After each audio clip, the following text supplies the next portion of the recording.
Ladies and gentlemen, from a catacomb buried deep beneath the streets of the New World Order, this is the Remnant Underground. And now, here's your host, Michael J. Matt. This latest development from Archbishop Vigano, accusing Pope Francis and other hierarchs of covering for this despicable pervert, Cardinal Ted McCarrick, over the years. I mean, this is, I don't need to tell you this, but this is like something none of us have ever seen in our lifetime. And this is a sea change. This is a pivotal moment. I don't think that this is, after this, that the Church of Accompaniment is going to go back to business as usual. I don't think it's going to happen. And that's sort of the silver lining of all this. The Church of Accompaniment just hit a wall. Thanks be to God. Because this is a whole list now of credible accusations of sexual abuse and sexual cover-up at the highest levels. And these accusations are being made not by some anti-Catholic hack, not by Bill Maher on, HBO or wherever he hangs out these days, but by a papal nuncio, friends, and against even the Pope himself. They simply cannot dismiss this. They can't walk it back. Try as they might to attack the Archbishop and to make, disparaging remarks and try to undermine him. And he was a kook and he was a crazy, he's a racist, which we'll talk about in a few moments. They can't get away with this. He is, quite simply, one of them. Archbishop Carlo Maria Vigano is one of them. He is not some Archbishop Marcel Lefebvre, rad-trad, Latin Mass offering remnant guy. No. He's an 80-year-old prince of the church who's had enough, clearly. And people say, well, yeah, but in the past, he didn't do such a great job with Archbishop Nienstedt. He's got his own motives. I don't care what his motives are. We need to look at his charges, which obviously are credible. By the church's own definition of what a credible charge is, his charges are eminently credible. And so even if he did in the past drop the ball a little bit in this or that case, I don't know, he would have been following Vatican protocol, which has been pretty much a protocol of cover-up for this garbage, for this rot, for a long time. So, okay, I don't know if maybe did he handle every case perfectly? I have no idea. But the point is now he's saying, I can't put up with this anymore. I know too much. And so this man stands up, and finally, we have an archbishop, we have a prince of the church, in this case a nuncio, somebody who is there, who knows the inside, who is standing up and saying something to stop it. And he's going to be attacked? This archbishop simply had the courage to do the right thing, and to at least try to drain this putrid swamp that is the post-conciliar hierarchy of the Catholic Church. Thanks be to God for this man. Thank God for him. Thank you, Your Excellency. And this poor man, he's reportedly left the country immediately after filing his 11-page list of his expose, 11-page expose.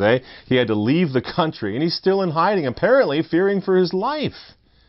Because you know why? Because the Archbishop is well aware of the evil that he's up against.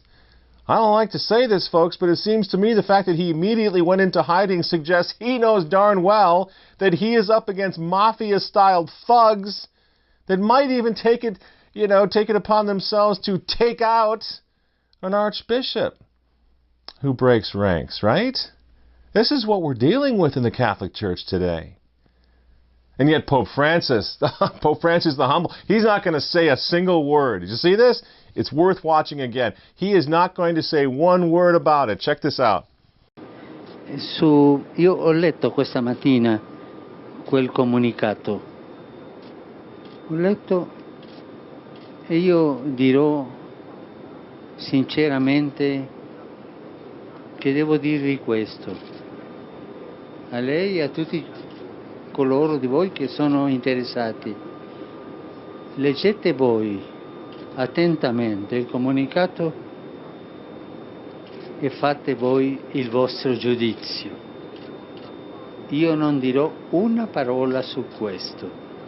Credo che il comunicato parla da se stesso e voi avete la capacità giornalistica sufficiente per prendere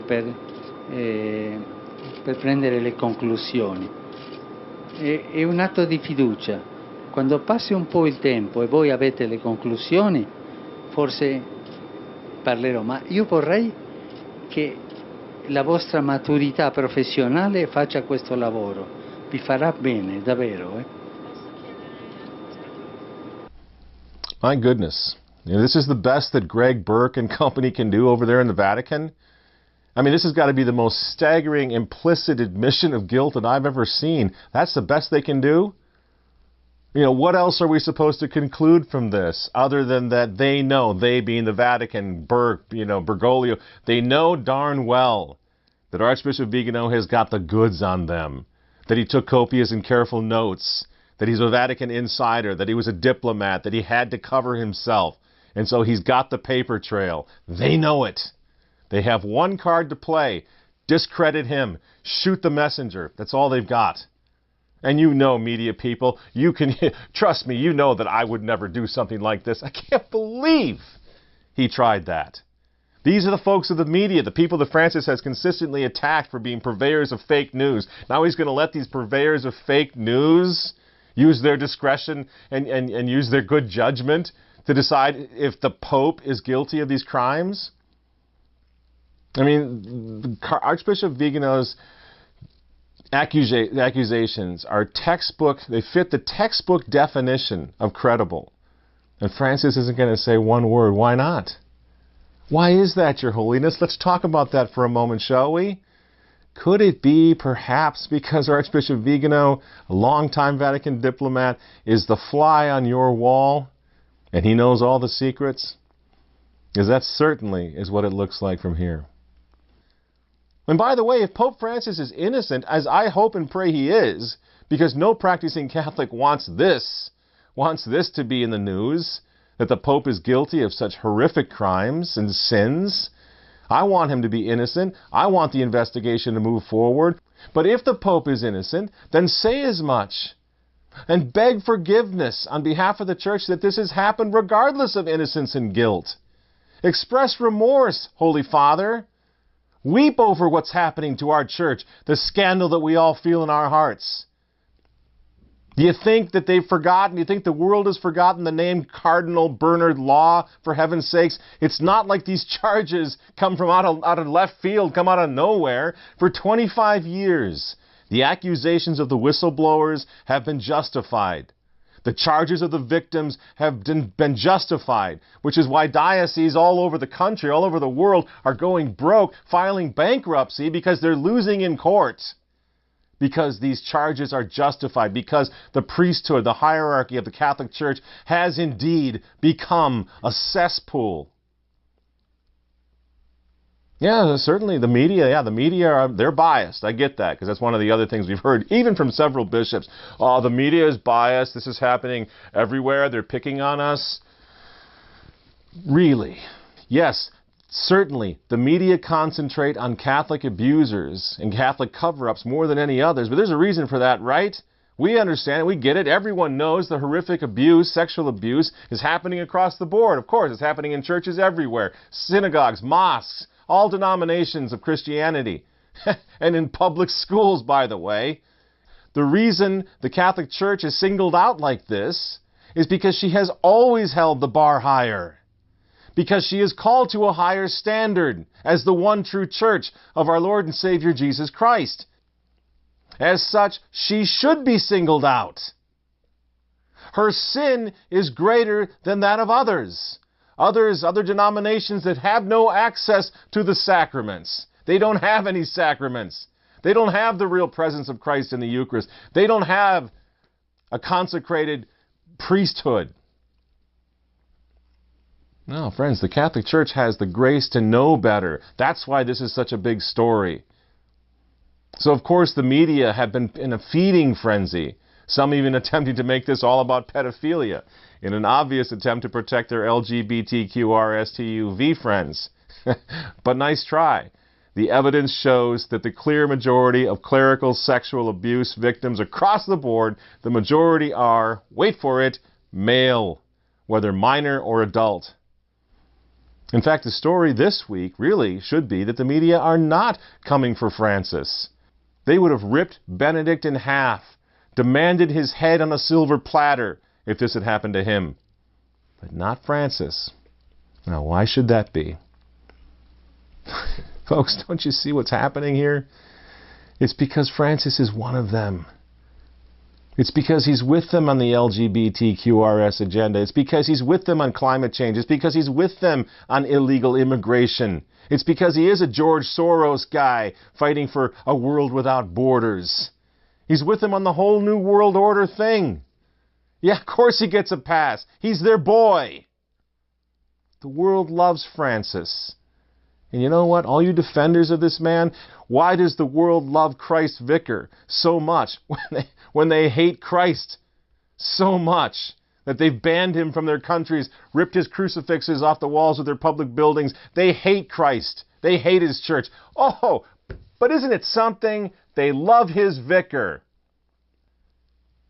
Francis gets to say not one word in his defense. You know why? Because he knows the media are going to defend him. And that's exactly what they're doing. The media are defending him, and a few neo-Catholic holdouts are defending him. He can afford to leave his defense to his surrogates, such as the Cardinal Archbishop of Chicago, who was promoted incredibly to that position. By the way, and according to Archbishop Vigano's testimony, he was promoted on the advice of the child molester, Cardinal McCarrick, who became an important advisor to Pope Francis the Great. Cardinal McCarrick, the child molester, the villain, advisor to the Pope. But Supich is talking. Supich knows the scoop. Check out what Supich is saying. Has a bigger agenda. He's got to get on with other things of talking about the environment and protecting migrants and carrying on the work of the church. We're not going to go down a rabbit hole on this. The Cardinal suggests a personal bias against the Pope. Quite frankly, they also don't like him because he's a Latino. Yes, Blaze. You got it figured out there, genius. Vigano went after Francis because Francis is a Latino. That's it. Even though Bergoglio's parents are both Italian, just like Vigano's, let's just play the race card anyway. Just like the good little simpering liberal that you are, Your Eminence, because you've got nothing else. I'm sorry, friends, but really, what is wrong with these people? Why are they trying to shoot the messenger like this, even calling this man a racist? And the people who take him serious, racists.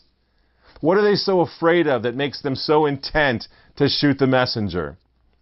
Whether it's this little guy down in Chicago or the president of Ave Maria University squealing away about how terrible it is that the Archbishop Vigano would accuse the Pope. Well, you know what I think, president of Ave Maria University? I think it's pretty terrible that a little insignificant president like you would be attacking a papal nuncio who's trying to save children. I think that's pretty off-putting, President. Or how about the insufferable Massimo Fagioli? What is this guy's problem? I probably have his name wrong. I don't care. Mr. Fagioli, who today went out there on Twitter accusing all of those, connecting everybody who's in any way taking Archbishop Vigano's charges seriously, connecting them to, you guessed it, the alt-right. Accusing us all of being alt-right haters, trying to take over the church. Really, Massimo? Does that include all of these guys who over the past week have stood up for Archbishop Vigano and called for an investigation, a thorough investigation of his credible accusations? I'm talking about Bishop Robert Morlino of Wisconsin. Is he part of the alt-right? Bishop Salvatore Cordileone of San Francisco, alt-right? Bishop Athanasius Schneider of Kazakhstan, Bishop Joseph Strickland of Tyler, Texas, Raymond Cardinal Burke, Bishop Olmsted of Phoenix, Archbishop Vigano of Detroit, Bishop Slattery, Archbishop Samuel Aquila of Denver now, Bishop Thomas J. Poprocki of Springfield, Illinois. If your only response to this list of credible accusations against Pope Francis and some of his men, if your only response is to attack Archbishop Vigano, you are part of the cover-up. Otherwise, you'd be adding your voice to ours and calling for a full investigation, if for no other reason than to clear the name of your boy, Pope Francis. We all want to see his name cleared, by the way. So let's bring on the investigation. What are you afraid of? You don't want that investigation. You don't want the truth to come to light. Because you suspect what? you suspect it will destroy Francis and company. It'll destroy Team Bergoglio. Otherwise, you'd be demanding the investigation like the rest of us and like all of these bishops are now doing. But you can't risk that, can you? Because you know this guy. There's something with this guy. He's not going to be able to hold up to scrutiny, and you know it. And so you're covering up for him. But now, if you want to just shoot this messenger, you're covering up for the cover-up of predators against kids and against a lot of young men in seminaries, young priests, and in dioceses everywhere. You're covering for that. You don't really care. I'm sorry. You are now linked to the child molesters yourself because you're trying to stop a legitimate investigation. And God knows there's room for investigation. I was in Rome just before Benedict abdicated, covering some stories over there, including eventually the abdication. I was at Pope Benedict's last Wednesday audience. For whatever reason, I had a pretty good press pass that day that got me right up on the dais, right next to the Pope. I have video of all of this. And all of a sudden, I realized I was in the company of a lot of milling cardinals and archbishops. And I remember clearly thinking, oh my goodness, these are some pretty fellows. And then very soon thereafter, the whole issue of the dossier. Remember the dossier? The dossier of homosexuals in the Curia. It was the talk of the Vatican press office when I was there. 3 cardinals had been commissioned by the Pope to investigate the so-called Lavender Mafia right there inside the Vatican. There was going to be a thorough investigation and the cleaning out of the stables, and we were all so excited, remember? Well, do you remember what happened next? A history-making papal abdication under a cloud of mystery and intrigue that still exists to this day. What was that all about? Benedict was gone overnight. And the dossier, well, of course, something happened to it. It got lost. It disappeared. And a new pope was installed. There was a new sheriff in town who very quickly became very famous for saying what? The most famous thing Francis has said so far. Who am I to judge? And remember this? Remember, this is not about your average run-of-the-mill homosexual, gay, lesbian folks or whatever at the grocery store. When he said, who am I to judge, he's talking about homosexual men in the clergy. Let's take a look at this again in the context now of Archbishop Vigano's testimony. Check this out. If a person is gay and seeks God and has goodwill, who am I to judge him? The Pope said gay clergymen should be forgiven and their sins forgotten. In 2005, his predecessor Pope Benedict said men with deep-rooted homosexual tendencies should not be priests. So you think there's no connection between this and what's going on now? You think there's absolutely no connection? Well, I mean, if that's your case, if that's your position, then you want to be in the dark. You want to stay there. And you know what, folks? What we're really learning now as this horrible story unfolds, what we're learning is that we're not dealing with modernists anymore. Not really. Not really. We're dealing with apostates. We're dealing with men who've lost the faith. At least they've lost the faith in the God of Christianity. Oh, sure. They have their own God. They have their own faith. Their faith in their own God. The one that they made in their own modernist image and likeness. They have faith in that God. The God of surprises. The God of uber mercy.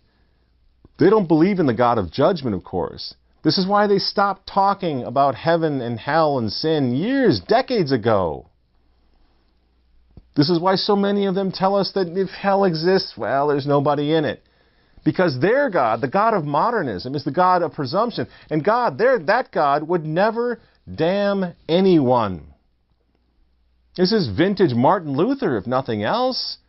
One of the biggest surprises, according to these characters, one of the biggest surprises that the God of surprises has in store for us is that when we die, we're going to find out there's nobody in hell. We're all going to the happy place. So sin, and sin boldly. And don't be a Pharisee. Don't be a Neo-Pelagian. Don't be a rigorist, because God is merciful. Friends, this is distilled Satanism. To tell the whole world not to worry about sin, not to worry about judgment, not to worry about hell. Don't you see what's going on? These men are telling the world, you can't really stop sinning anyway.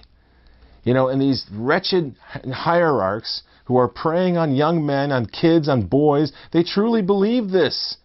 This is how they get to sleep at night. God would never damn me. This is why they hate us as well. They hate faithful Catholics, and they continue with this constant harangue against the folks in the church who are still following the rules. Because those folks remind them of what the Catholic Church always taught for 2,000 years before they came along, with their church of accompaniment and your God of surprises. They are changing not only the church, but they're changing God as far as the world's concerned. They're leading souls not to heaven, but to the sin of presumption. One of the two sins against the Holy Ghost. Despair and presumption. Presumption will damn you to hell. If you truly believe that God will never damn me, God will never damn us. If you believe this, that's the sin of presumption, a very special and serious sin. And yet that is what they are doing right now in the Vatican. They want to change the church forever. They want to change God forever. They want to change the faith and morals of the Catholic Church. They want to change the moral law of the church to allow divorced and remarried people to come to the sacraments, gay unions, whatever. There's nothing that's going to be considered sinful in the years to come other than failing to recycle maybe, and maybe smoking cigarettes. That's it. This Vatican is ready to greenlight everything. And they'll do it with their synodal church. Just wait and see what happens if the synod is not stopped in October. They will greenlight gay unions, homosexual acts. They will edit the catechism again. And now some folks are shocked that Francis was allegedly involved in a cover-up of homosexual prelates. Why would you be shocked? He's been signaling this position of his ever since they put him in to Peter's chair. Do you remember this from a few years ago?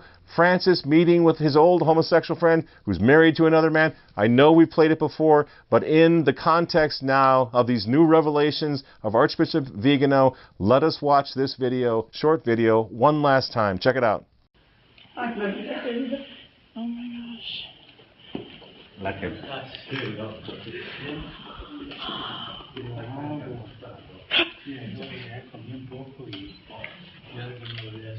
Pero qué loco que eso. Lo vi bastante con una llamada de teléfono. Esta es. Usted es único. Gracias, amor. Gracias por todo esto. Gracias por todo esto. Ay, qué hermosa foto. Gracias. You can't be shocked that it might be the case that Francis is covering up for some of his gay pals in the clergy after watching that. That is blatant. He's not trying to cover up anything. He and his team made sure the cameras were running when the Supreme Pontiff, successor of St. Peter, Vicar of Christ on earth, signaled to all the world total acceptance of those in sodomitical unions. You think that was an accident somehow? They didn't know the cameras were running? They didn't know that the kids of the world were going to be scandalized, that they were going to get the message loud and clear, that the Catholic Church is changing her position on basic morality? You think they didn't know? You want to give them a pass? Those who are trying to give a pass to this sort of thing, you really have to examine your conscience and ask yourself, why? Why do you want to defend this anymore? But as I said earlier, there is a silver lining to all this. God will not be mocked. This degenerate apostasy has gotten the best of the hierarchy of the Catholic Church. Apostasy, by the way, that was predicted back by the pioneer traditionalists when Jorge Mario Bergoglio was in short pants. This is not all about him. He is not the ramrod. He's the pathetic consequence, the end result.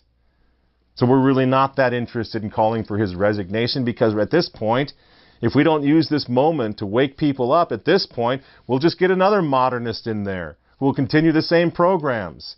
We need to be praying to God that God will send his church, a holy pope who will once again care about preserving the doctrine and saving souls, who will rise up through the ranks of a reformed church, a church reformed according to her own traditions. This is the only way out of this nightmare. And we need to start working towards that now, even if it seems like it's up against impossible odds. We need to do it anyway, because we have an opportunity.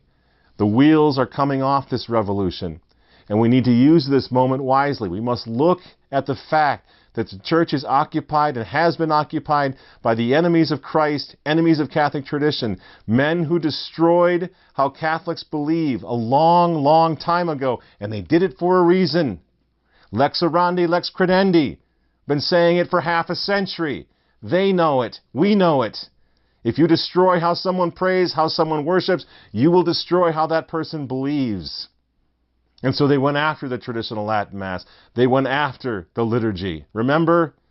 Just think for a moment of the difference. Even today, you look at a young traditionalist priest. He's virile, he's manly, his vestments, he's turned away from the people. He's at the altar of sacrifice, dealing with his God, worshiping his God on behalf of the people. There is something incredibly masculine about that, powerful about that. He is a knight of the altar. Now you turn him around, you dress him like a clown, you sit him in front of a Protestant table, one of Cranmer's table, where he sits up there and talks like this to the people, and he has such fun. He's doing that on purpose, can't you see? They wrecked the priesthood on purpose. That's why it's a gay profession now, because they destroyed the sacrifice. They emasculated the liturgy. Then they wrecked the sanctuaries to make sure that everybody got the message. Tear out the communion rails. Tip over the statues. Get rid of that high altar of sacrifice, because the Catholic Church, liturgically, is no longer about sacrifice. Now it's about the Lord's meal. It's been completely Protestantized. Even Benedict XVI said that the Roman Rite has been completely trivialized, friends. Wake up. This has been part of a process to destroy the church, to destroy the faith, and we're reaching the end of that process. A long time ago, they destroyed the churches, the priesthood, the liturgy, and then they emptied out the convents, and then they turned what's left of the priesthood finally into a gay profession. This has been systematic. It has been intentional. It has been engineered.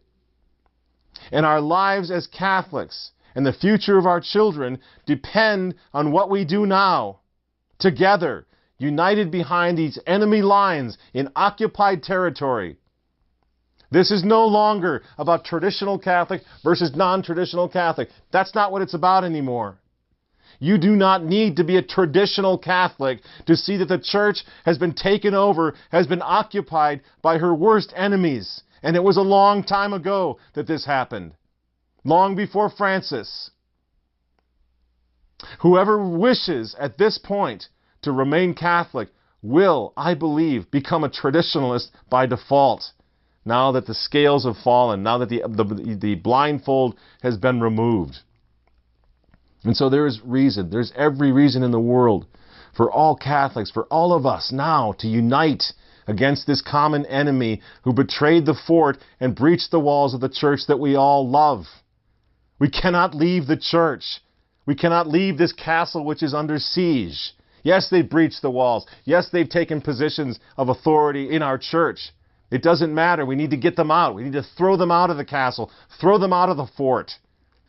We need to agree to frustrate the hell out of these occupiers of our church by working together to restore the true Catholic Church, to restore the true Catholic liturgy that they stole from us, and to restore the doctrine and practice that's been under merciless attack all of our lives. We need to re-examine Vatican II. I hope and pray that these bishops that I just mentioned will call for a Vatican III now to undo the damage and destruction of Vatican II. The event, I'm not talking about the 16 documents. They have their own problems, obviously, but it's bigger than those documents. It's the event. It's the aggiornamento of the day. It's throwing open the windows to the world, remember?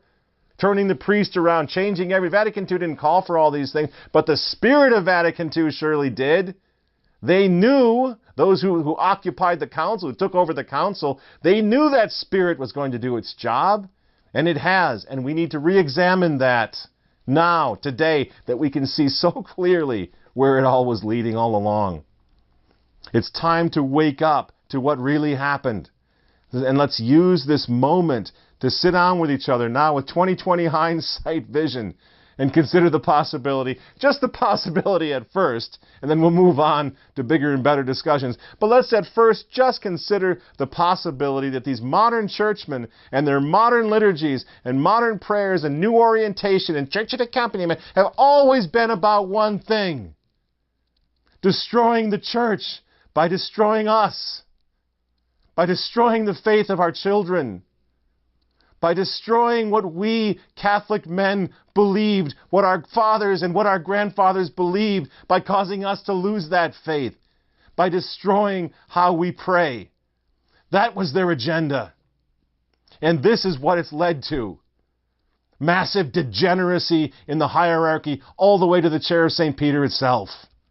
The church has never gone through anything like this. And while for the most part we are witnessing a battle, yes, that exists up there, a battle between good and evil, between Christ and Antichrist, between God and Satan, we also know that we are men. And we know that it is true that the only thing necessary for evil to triumph in the church today, what's left of our poor, suffering Mother Church, the only thing that's necessary for them to bury her is for good men to do nothing. So let us stop, finally, let us stop doing nothing. Let us stand up, let us pray the rosary, let us return to the traditional Latin Mass, and let us fight for what is ours, for the faith of our fathers, for our birthright, for our identity. Let us fight in defense of our Holy Mother, the Church. Please, God, give us the strength, the faith, and the hope and love to stand and fight. I'm Michael Matt for the Remnant Underground, and we'll see you next week.